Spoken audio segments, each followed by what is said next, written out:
quand on a un polynôme de degré 2 puis qu'on veut le factoriser, on peut y aller par les méthodes usuelles. Par contre, des fois, c'est trop difficile. Alors, on a besoin de travailler avec notre polynôme pour pouvoir le factoriser quand même. Alors, ce que je vais faire, je vais prendre un exemple et puis on va travailler avec notre exemple, c'est-à-dire 5x carré plus 32x moins 21.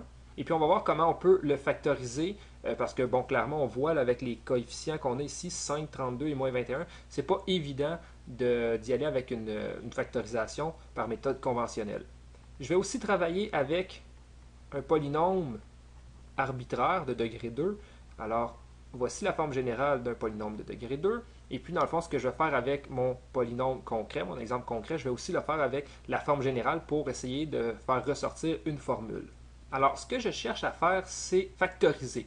Factoriser, dans le fond, c'est équivalent à trouver les racines ou les zéros de mon polynôme. Donc, en fait, je veux trouver quand est-ce que 5x carré plus 32x moins 21 est égal à 0. Donc, dans le fond, ici, même chose, je veux trouver quand est-ce que ça vaut 0. Qu'est-ce que ça veut dire? Dans le fond, c'est que je cherche, donc là, ici, c'est un polynôme de degré 2, alors je cherche les endroits où ma parabole croise l'axe des x. Bien entendu, ça, c'est une des possibilités. Ma parabole pourrait aussi ressembler à ceci, c'est-à-dire ne croiser qu'une seule fois l'axe des x, ou elle pourrait aussi ressembler à ceci, c'est-à-dire ne jamais croiser l'axe des x. Alors, on va regarder dans quelle situation, dans le fond, les critères pour trouver dans quelle situation on est. Donc, je vais commencer par travailler avec mon polynôme ici, c'est-à-dire 5x carré plus 32x moins 21.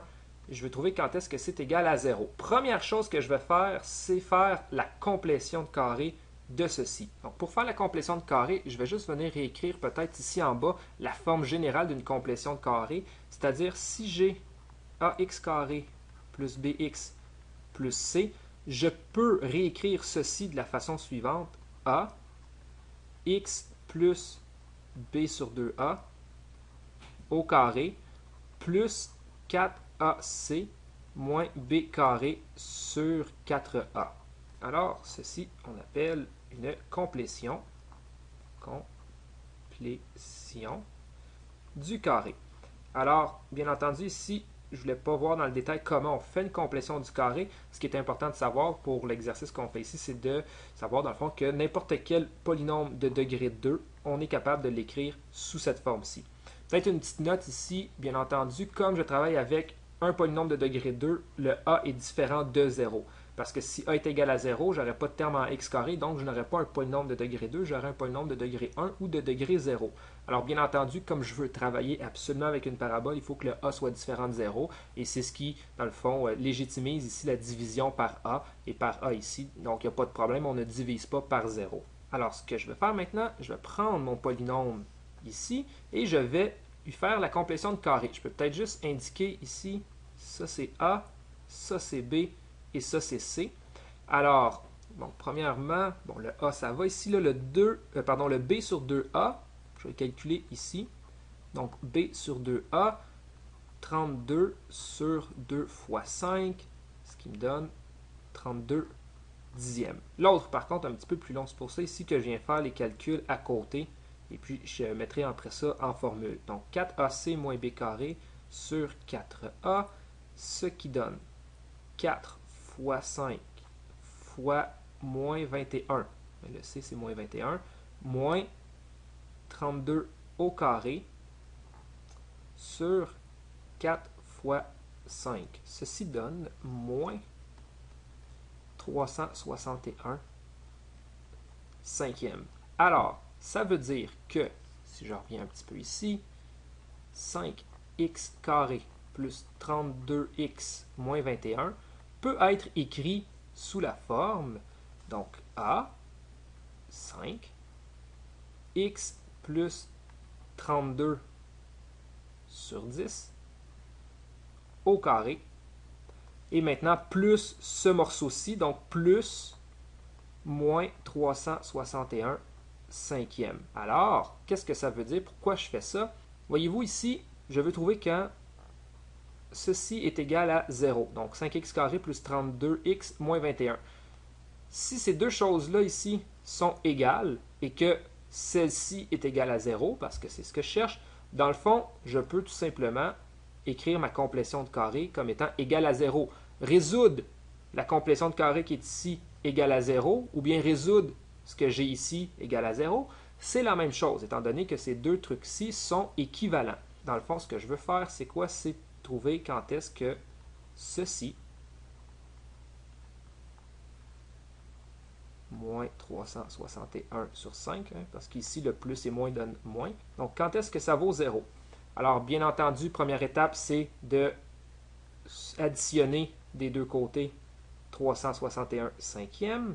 Alors, on va avoir 5x plus 32 dixièmes à la 2 égale à 361 sur 5. On va diviser par 5 des deux côtés. Donc, si je divise par 5, dans le fond, je vais venir diviser par 5 ou multiplier par un cinquième.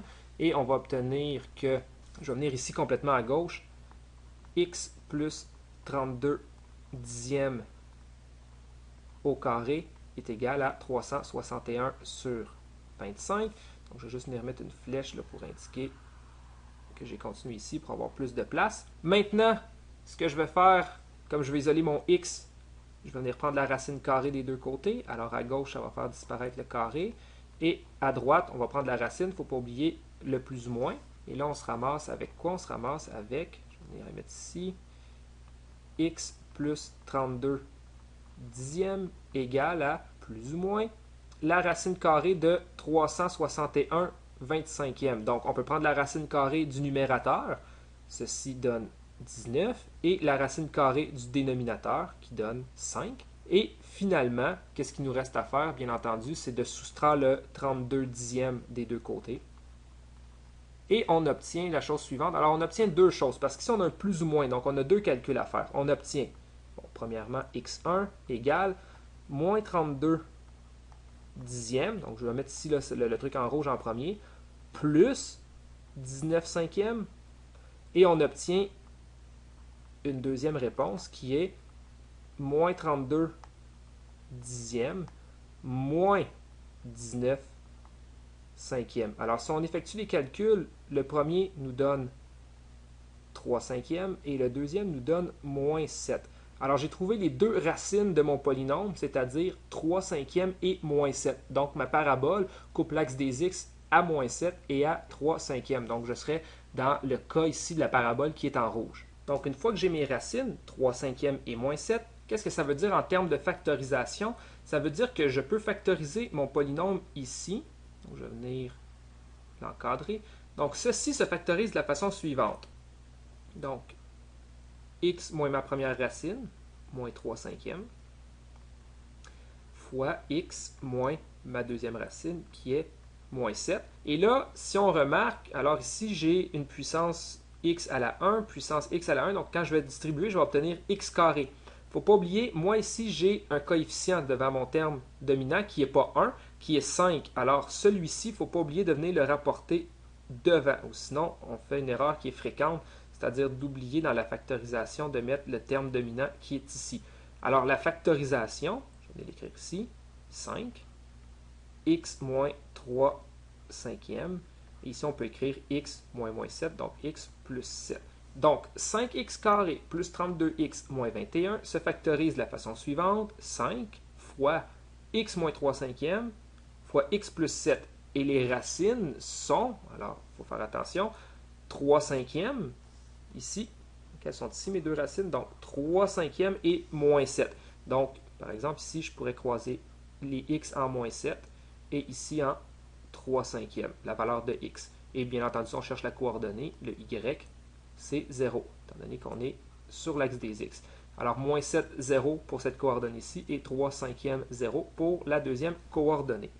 Alors là, ce que je vais faire, c'est que je vais effacer un peu mon tableau et on va retravailler ici avec la complétion de carré que j'avais faite de la forme générale. Et puis, on va essayer de déduire la formule générale, ou en fait une formule générale qui me permettrait de calculer 3 cinquièmes et moins 7 beaucoup plus rapidement que ce que je viens de faire là. Alors là, ce que je vais faire, je vais peut-être juste déplacer ici ma forme générale et je vais travailler avec celle-ci. Donc, qu'est-ce que je veux? Donc, je veux que ceci soit égal à 0, c'est-à-dire trouver quand est-ce que ma fonction, mon polynôme, est égal à 0. Et donc, avec la complétion de carré, je vais utiliser la complétion de carré comme on a fait avec l'exemple concret et je vais isoler x dans ma complétion de carré. Alors, ax plus b sur 2a au carré plus 4ac moins b carré sur 4a est égal à 0, si et seulement si j'envoie ça de l'autre côté, donc je le soustrais du côté gauche, donc je le soustrais de l'autre côté, 4ac moins b carré sur 4a, donc il faut que je soustrais toute cette constante-là. Alors, qu'est-ce qu'on obtient? On obtient, donc si et seulement si, a, x plus b sur 2a au carré est égal. Alors, si je vais distribuer le moins sur ma parenthèse, et donc je vais avoir quoi? B carré moins 4ac sur 4a. Je vais venir maintenant diviser par a des deux côtés. Je peux le faire parce que a est différent de 0. Alors, si je divise par a ici, il faut que je divise par a de l'autre côté. Alors, on obtient quoi? On obtient, je vais l'écrire ici, donc on obtient que x plus b sur 2a au carré est égal à b carré moins 4ac sur 4a carré. Maintenant, je vais prendre la racine carrée des deux côtés pour pouvoir commencer à isoler un peu mon x. Donc, comme ceci, on n'oublie pas le plus ou moins. Même chose ici, la racine carrée du numérateur, elle ne se calcule pas très bien. Il n'y a rien qui simplifie. Par contre, au dénominateur, parce que la racine carrée, il faut la briser sur le numérateur et sur le dénominateur. Pour le dénominateur, c'est bien, on est capable de calculer. Alors, on va faire le calcul. Je vais juste réécrire qu'est-ce qu'on a. On a que x plus b sur 2a est égal à, bon, le numérateur reste tel quel, avec la racine.